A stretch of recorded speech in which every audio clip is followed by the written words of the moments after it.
أعوذ بالله من الشيطان الرجيم يا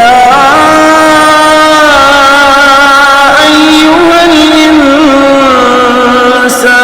ما غرك بربك الكريم.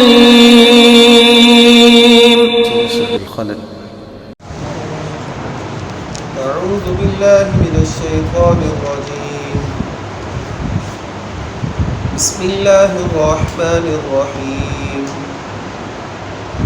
وكان في المدينة 9 رهط يفسدون في الأرض ولا يصلحون قالوا تقاسموا بالله لنبيتنه وأهله ثم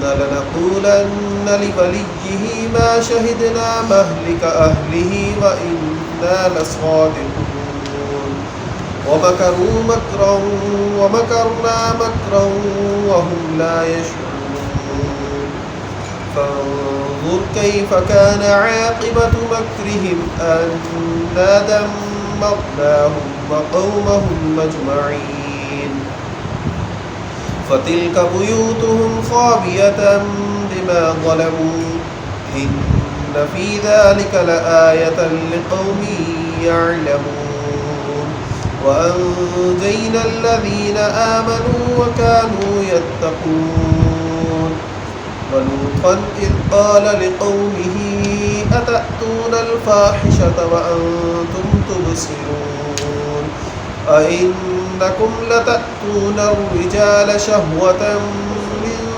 دون النساء بل أنتم قوم تجهلون فما كان جواب قومه إلا أن قالوا أخرجوا آل لوط من قريتكم إنهم أناس يتطهرون فأنجيناه وأهله إلا امرأته قدرناها من الغابرين وأمطرنا عليهم مطرا فساء مطر المنذرين.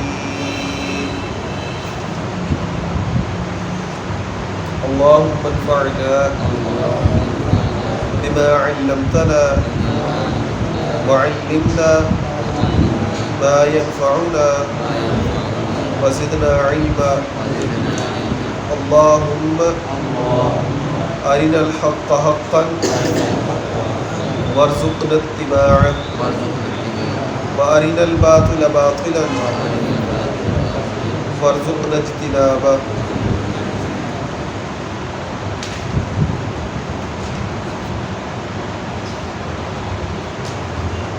وکانا فی المدینہ اور شہر میں تھے 9 رہط 9 سردار 9 سرغنہ یفسدون فی الارض وہ فساد کرتے تھے زمین میں ولا یصلحون اور وہ اصلاح نہیں کرتے تھے. قالوا کہا انہوں نے تقاسموا باللہ تم اللہ کی قسمیں اٹھاؤ لنبیتنہ البتہ ضرور ہم ان پر شب خون ماریں گے وَأَهْلَهُ اور اس کے اہل پر ثم پھر لَنَقُولَنَّ البتہ ضرور ہم کہیں گے لِوَلِيِّهِ اس کے ورثاء کے لیے اس کے ولی کے لیے ما شہدنا نہیں تھے ہم حاضر مہلک اہلہ اس کی ہلاکت کے وقت وَإِنَّا لَصَادِقُونَ اور بے شک ہم سچے ہیں. وَمَكَرُوا مَكْرًا اور انہوں نے ایک چال چلنا وَمَكَرْنَا مَكْرًا اور ہم نے بھی ایک تدبیر کی ایک چال کی وَهُمْ لَا يَشْعُرُونَ اور وہ شعور نہیں رکھتے تھے. فَانظُرْ پس آپ دیکھیں کیف کیسے کان عاقبۃ مکرہم کان تھا عاقبہ انجام مکرہم ان کی تدبیر کا انا دمرناہم انا بے شک ہم نے دمرناہم انہیں تباہ کر دیا وقومہم اور ان کی قوم کو اجمعین اکٹھے، فتلک پس یہ بیوتہم ان کے گھر، خاویہ یہ خاویہ کا مطلب چھت کے بال گرے ہوئے بھی ہوتا ہے اور خالی بھی ہوتا ہے، ویران، خاویہ ویران پڑے ہیں، اجڑے پڑے ہیں، بما ظلموا ان کے ظلم کی وجہ سے، ان فی ذالک لآیہ بے شک اس واقعے کے اندر نشانی ہے، لقوم یعلمون جاننے والی قوم کے لیے، وانجینا اور ہم نے نجات دی، الذین ان لوگوں کو، آمنوا جو ایمان لائے، وکانوا یتقون اور وہ متقی تھے، ڈرتے تھے، ولوطا اور لوط علیہ السلام، اذ قال لقومہ جب کہا انہوں نے اپنی قوم کے لیے، اتأتون الفاحشہ کیا تم کرتے ہو بے حیائی، وانتم تبصرون اس حال میں کہ تم خود دیکھتے ہو، اِنکم کیا تم لتأتون الرجال آتے ہو مردوں کے پاس، شہوہ شہوت رانی کے لیے، من دون نساء عورتوں کے علاوہ، بل انتم بلکہ ہو تم قوم تجہلون ایک جاہل قوم، فما کان جواب پس نہیں تھا جواب قومہ ان کی قوم کا، الا مگر ان قالوا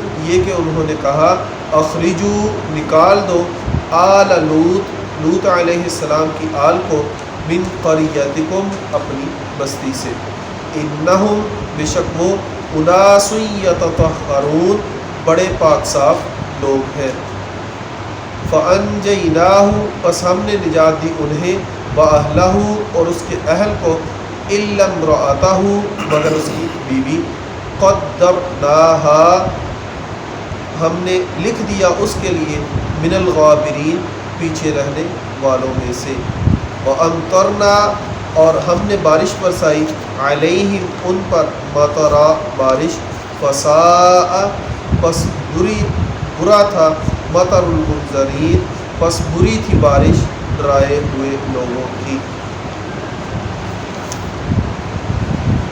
وکان فی المدینۃ تسعۃ رہط اور شہر کے اندر 9 سردار تھے، 9 سرغنہ تھے، اور پھر ان 9 سرغنہ کا بھی ایک سرغنہ تھا، کدار بن سلف، کدار اس کا نام تھا، کہ پوری قوم کے آگے 9 سرپنچ تھے، 9 سردار تھے، ان 9 سرداروں کا بھی پھر ایک بڑا سرغنہ تھا، کدار۔ تو یہ ساری چال جو تھی، یہ سارا کام اونٹنی کو قتل کرنے کا، اونٹنی کی پونچھیں کاٹنے کا، وہ اسی کا کام تھا، کدار کا ہی، اسی نے آگے بڑھ کے یہ سارا کام کیا تھا۔ وَكَانَ فِي الْمَدِينَةِ تِسْعَةُ رَهْطٍ اور مدینہ کے اندر، شہر کے اندر، 9 رہط 9 سردار تھے۔ یہ رہط کا لفظ جو ہے نا، یہ 9 سے کم کے اوپر بولا جاتا ہے، یعنی 2 سے زیادہ اور 9 کے کم، یعنی 9 سردار تھے، اور چونکہ پیچھے 9 علیحدہ گنتی بھی ہے، اور جب رہط کا مطلب ہوگا تو پھر یہاں سے کیا مراد ہے کہ یہ رہط کا لفظ ایسے جماعت کے لیے بھی بولا جاتا ہے کہ 9 مرد ان کے اندر شامل ہوں، کوئی خاتون عورت نہ ہو ان کے اندر، سارے کے سارے مرد ہی ہوں۔ یفسدون فی الارض وہ 9 سردار زمین کے اندر فساد کرتے تھے، ولا یصلحون اور وہ اصلاح نہیں کرتے تھے۔ قالوا تقاسموا باللہ تو انہوں نے کہا تم اللہ کی قسمیں اٹھاؤ، لنبیتنہ بات یبیت ہوتا ہے رات گزارنا، بات یبیت کا مطلب رات گزارنا، لیکن بیت یبیت تبییتاً اس کا مطلب ہوتا ہے رات کے وقت دوسرے مخالف کے اوپر شب خون مارنا، حملہ کرنا، قتل و غارت کرنا۔ لنبیتنہ البتہ ضرور ہم اس کے اوپر شب خون ماریں گے، وَأَهْلَهُ اور اس کے اہل پر، ثُمَّ لَنَقُولَنَّ لِوَلِيِّهِ پھر ضرور ہم کہیں گے اس کے ورثاء کے لیے، مَا شَهِدْنَا مَهْلِكَ أَهْلِهِ ہم اس کی ہلاکت کے وقت وہاں موجود ہی نہیں تھے، وَإِنَّا لَصَادِقُونَ ہم بے شک سچے ہیں۔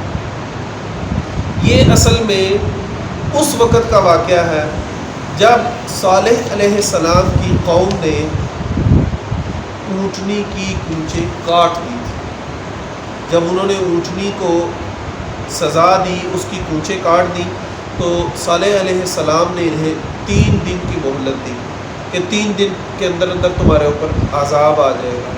تو انہوں نے، جیسے ہم نے کل پڑھا کہ یہ صالح علیہ السلام کو منحوس کہتے تھے، مسلمانوں کو، مؤمنین کو منحوس کہتے تھے، تو انہوں نے اس بات کو بھی منحوس بنایا کہ پہلے جو اونٹنی نکالی وہ بھی منحوس، اور اس سے ہم نے اب جان چھڑا لی ہے۔ اب صالح علیہ السلام نے کہنا شروع کر دیا کہ 3 دنوں کے اندر تمہارے اوپر عذاب آ جائے گا، تو اگر یہ نہ کہتے تو ہمارے اوپر عذاب بھی نہ آتا، تو کیوں نہ ہو ہم اس کا کچھ حل ہی کریں۔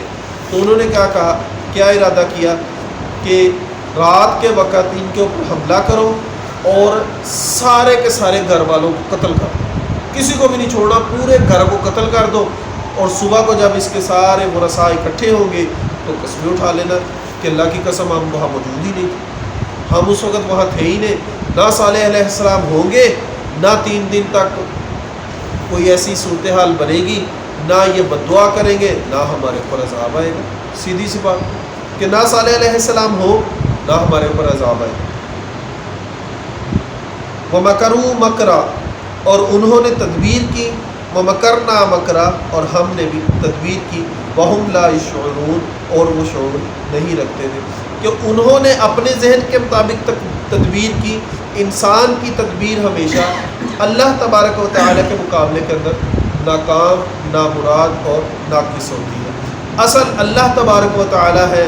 اللہ تبارک و تعالیٰ کا نام الوکیل، کارساز ہے، کہ اللہ تبارک و تعالیٰ جو تدبیر کرتے ہیں، جو معاملہ فرماتے ہیں، ہمیشہ وہی معاملہ ہوتا ہے، اللہ کے معاملے کے الٹ کوئی فیصلہ نہیں ہوتا۔ فانظر، پس آپ دیکھیں، کیف کان عاقبۃ امرہم، کیا تھا ان کی تدبیر کا انجام۔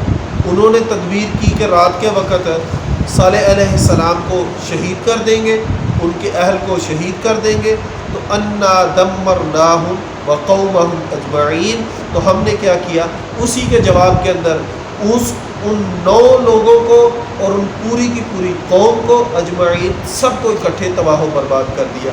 یہاں آپ دیکھیں، چاہیے تو یہی تھا نا کہ 9 سردار تھے جو فساد کرتے تھے، تو 9 سرداروں کی وجہ سے صرف انہی کو تباہ کیا جاتا، باقی قوم بچ جاتی۔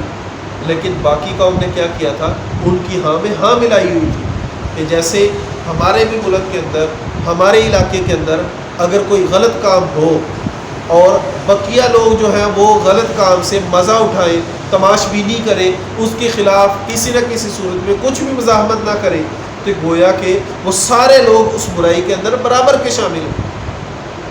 بس فرق یہ ہے کہ وہ برائی کرنے کا ان کو وقت نہیں ملا، وہ برائی کرنے کی ان کے اندر طاقت نہیں تھی، اس وجہ سے یہ تھوڑے سے پیچھے رہ گئے، ورنہ اگر یہ وہاں ہوتے تو یہ بھی وہی برائی کرتے۔ تو اس وجہ سے اگر کسی بھی علاقے کے اندر کوئی برا کام ہو، اور وہی ابو سعید خدری رضی اللہ عنہ والی روایت کہ وہاں کے رہنے والے نہ اس کو ہاتھ سے روکے، نہ منہ سے روکے، نہ ہی دل سے برا جانے، تو پھر کیا ہوگا، پھر وہ انہی کے اندر ہوں گے، انکم بذم مثلہم، وہ انہی کے اندر ہوں گے، انہی جیسی ان کے انجام ہوں گے۔ ویسے بھی نبی علیہ السلام نے بھی فرمایا کہ من تشبہ بقوم فہو منہم، کہ جس نے جس بھی قوم کی مشابہت اختیار کی تو وہ انہی قوم کے اندر ہوگا۔ فتلک بیوتہم خاویہ، پس جاتے ہوئے راستے کے اندر آپ دیکھتے نہیں ہیں، فتلک بیوتہم، یہی ان کے گھر ہیں، خاویہ، بالکل خالی ہے، ویران ہے، غیر آباد پڑے ہوئے ہیں، بما ظلموا، ان کے ظلم کی وجہ سے، ان فی ذلک لآیہ، بے شک اس کے اندر نشانی ہے، لقوم یعلمون، جاننے والی قوم کے لیے، ایسی قوم کے لیے جو جانتی ہے۔ ذرا اب یہاں ہم غور کریں کہ صالح علیہ السلام کو قتل کرنے کے لیے کتنے آدمی تیار ہوئے؟ 9۔ نبی علیہ السلام کو قتل کرنے کے لیے بھی کیا پلان تھا؟ نبی علیہ السلام نے جس رات ہجرت کی ہے، اس رات کیا، اس وقت کے جو لوگ تھے، مکہ کے باسی تھے، انہوں نے کیا اعلان کیا تھا کہ ہر قوم سے، ہر قبیلے سے ایک ایک آدمی آئے اور مل کے نبی علیہ السلام پر نعوذ باللہ حملہ کرے، تاکہ اگر کل کو بنو طالب، بنو ہاشم ہم سے مطالبہ کرے گا دیت کا، تو دیت ہی ہو سکتی ہے، قصاص تو ہو نہیں سکتا۔ 11 قبیلوں میں سے کیسے یہ قصاص لیں گے؟ کیا قصاص کے اندر 11 قبیلوں کے لوگوں کو قتل کر دیں گے؟ ہو ہی نہیں سکتا۔ تو کیا ہوگا کہ ہم سارے مل کے ان کو قصاص دے دیں گے۔ تو قصاص کیا ہوگا؟ پھر سب قبیلوں کے اندر تھوڑا تھوڑا تقسیم ہو جائے گا۔ یہ دیکھیں کہ نبی علیہ السلام کے واقعے کے اندر اور ان کے واقعے کے اندر کس قدر مشابہت۔ پہلی کیا کہ نبی علیہ السلام ان کو عذاب سے ڈراتے، تو یہ عذاب سے نہیں ڈرتے تھے، ویسے ہی صالح علیہ السلام بھی عذاب سے ڈراتے نہیں ڈرتے تھے۔ پھر جب نبی علیہ السلام نے بھی ان کو بے شمار معجزات دکھائے، یہ نہ مانے، ویسے ہی صالح علیہ السلام کی قوم بھی معجزات کو نہیں مانا۔ پھر جب رات کو صالح علیہ السلام کو قتل کرنے کے لیے بھی جیسے انہوں نے 9 نے پلاننگ کی کہ ہم 9 قتل کریں گے اور بعد کے اندر ہم مکر جائیں گے، لیکن انہوں نے کیا پلاننگ کی کہ ہم سارے مل کے قتل کریں گے نعوذ باللہ۔ اس کے بعد ہم کہہ دیں گے کہ تمام کے تمام قبائل کے اندر اس قصاص کو، اس کی دیت کو تقسیم کر دی جائے، وہ تھوڑی تھوڑی سی دیت ہوگی۔ تو اللہ تبارک و تعالی نے صالح علیہ السلام کو بھی نکالا اور نبی علیہ السلام کو بھی نکالا، ناکام و نامراد ان کو بھی کیا، ناکام و نامراد ان کو بھی کیا۔ اب یہاں سے آپ دیکھیں کہ اللہ تبارک و تعالی نے بار بار جب یہ آیات مبارکہ نازل کی، یہ ہر واقعے کے آخر کے اندر اللہ تبارک و تعالی نے کیا فرمایا؟ ان فی ذلک لآیہ۔ یہ صورت مکی ہے۔ مکی صورت کے اندر اللہ تبارک و تعالی نے پہلے سابقہ اقوام کا ذکر کیا، تو چاہیے کیا تھا کہ مکہ کے باسی ان قوموں کے انجام کو دیکھ کر اس سے کچھ عبرت پکڑتے، لیکن ہوا کیا؟ انہوں نے انہی قوموں کے انجام کو نہیں دیکھا، ان قوموں کا اپنے نبیوں کے خلاف جو سازشیں تھیں ان کو دیکھا، اور ویسی ہی سازش اپنے نبی کے خلاف جو ہے وہ کرنی شروع کی۔ جیسے وہ ناکام و نامراد ہوئے، ویسے بھی یہ بھی ناکام و نامراد ہوئے۔ وَأَنْجَيْنَا الَّذِينَ آمَنُوا، اور ہم نے نجات دی انہیں، وَكَانُوا يَتَّقُونَ، اور وہ متقی تھے۔ ایمان والوں کو اللہ تبارک و تعالی نے نجات دی کیونکہ وہ متقین تھے۔ اس سے آگے لوط علیہ السلام کا واقعہ، وَلُوطًا إِذْ قَالَ لِقَوْمِهِ أَتَأْتُونَ الْفَاحِشَةَ وَأَنْتُمْ تُبْصِرُونَ۔ پیچھے ہم قدر تفصیل سے 2-3 دفعہ پڑھے ہیں، یہاں انتہائی اختصار کے ساتھ میں بیان کروں گا۔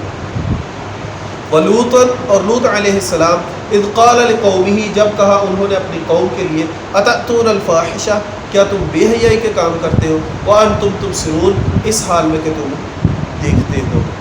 یہ دیکھنا کیسے ہے؟ یہ دیکھنا 2-3 طرح سے ہو سکتا ہے۔ پہلا تو یہ کہ تم یہ دیکھتے نہیں کہ کیا اللہ تبارک و تعالی نے ہر چیز کا جوڑا بنایا، اور مرد کے جوڑے کے اندر کیا آیا؟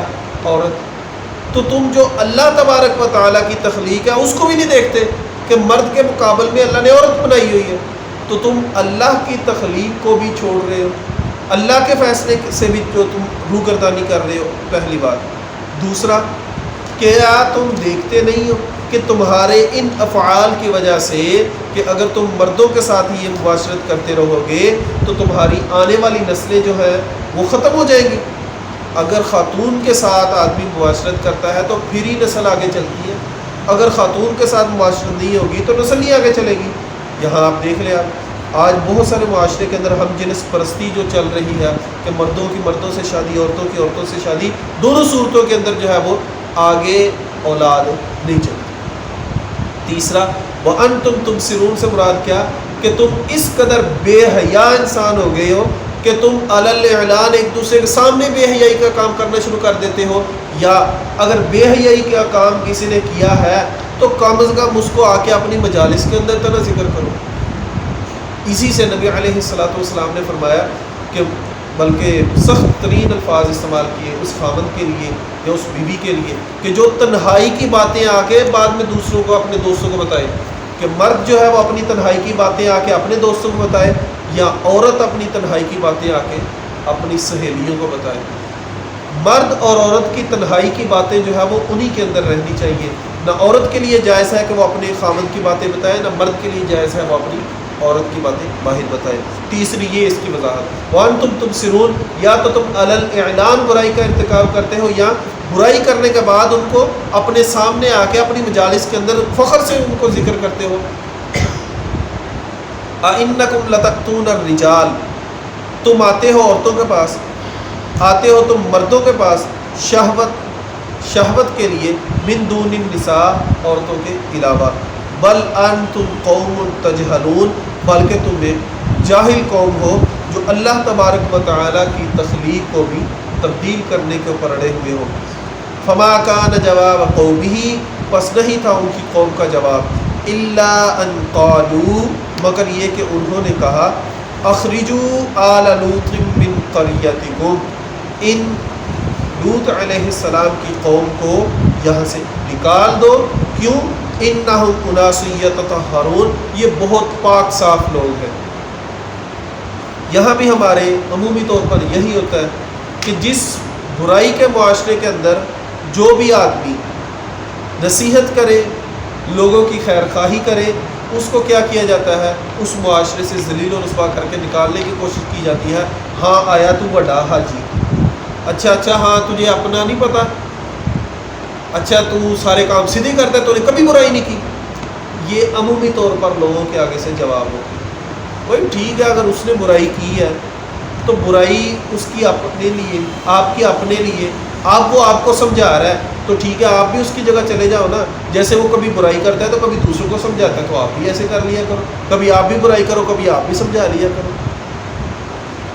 صرف مقابلہ بازی ہوتی ہے، اور اصل کیا مقصد ہوتا ہے کہ ہمیں برائی سے کوئی روکے نہ. یا آج سب سے بڑی مثال ہماری کیا دی جاتی ہے؟ یار جو جہاں لگا ہوا ہے نا اس کو وہیں لگے رہنے دو. اگر جو جہاں لگا ہوا ہے وہیں لگا رہے تو پھر انبیاء کرام کو بھیجنے کا اللہ تبارک و تعالیٰ کا کیا مقصد تھا؟ جو لوگ جہاں لگے ہوئے تھے وہیں لگے رہتے. انبیاء کرام کیوں آئے؟ اور انبیاء کرام کا آپ دیکھیں کہ نبوت سے پہلے کی زندگی ان کی مثالی زندگی ہوتی ہے. مثالی زندگی انہوں نے بسر کی کہ پوری قوم جو تھی وہ ان کی عزت کرتی تھی. تو انبیاء کرام کو کیا ضرورت تھی کہ پوری قوم سے جو تھے دشمنی مول لینے کی؟ پوری قوم سے دشمنی مول لی، تنے تنہا آہستہ آہستہ ان کے ساتھ چند افراد جو تھے وہ ملتے گئے. یہ لازمی امر ہے کہ انہم اناس یتطہرون، جو کوئی بھی لوگوں کی اصلاح کرے گا لوگ اس کو ایسے تانے ہی دیں گے، ہاں تو بہت پاکیزہ ہے، تو بہت صاف ستھرا ہے. فَأَنْجَيْنَاهُ وَأَهْلَهُ، پس ہم نے نجات دی انہیں، وَأَهْلَهُ، اور اس کے اہل کو، إِلَّا امْرَأَتَهُ، مگر اس کی بیوی کو. یہاں آپ دیکھیں کہ اہل کے اندر بیوی جو ہے وہ شامل ہوتی ہے. اگر اہل کے اندر بیوی شامل نہ ہوتی تو اللہ تبارک و تعالیٰ بیوی کو علیحدہ نہ کرتے. اہل کے اندر بیوی سب سے پہلے شامل ہوگی، إِلَّا امْرَأَتَهُ، مگر اللہ سے اس کو نکال دیا، مگر اس کی بیوی. قدرناها، ہم نے مقدر میں لکھ دیا، ہم نے فیصلہ کر دیا تھا اس کے لیے، من الغابرین، وہ بھی پیچھے رہنے والوں میں سے ہوگی. وَأَمْطَرْنَا عَلَيْهِمْ مَطَرًا، اور ہم نے ان کے اوپر بارش برسائی، سخت بارش. فَسَاءَ مَطَرُ الْمُنذَرِينَ، پس وہ لوگ جن کو پہلے ڈرایا گیا تھا ان کے اوپر پھر بہت بری بارش نازل ہوئی. اقول قولی ھذا واستغفر اللہ ولکم سبحانک اللہم وبحمدک اشہد ان لا الہ الا انت استغفرک.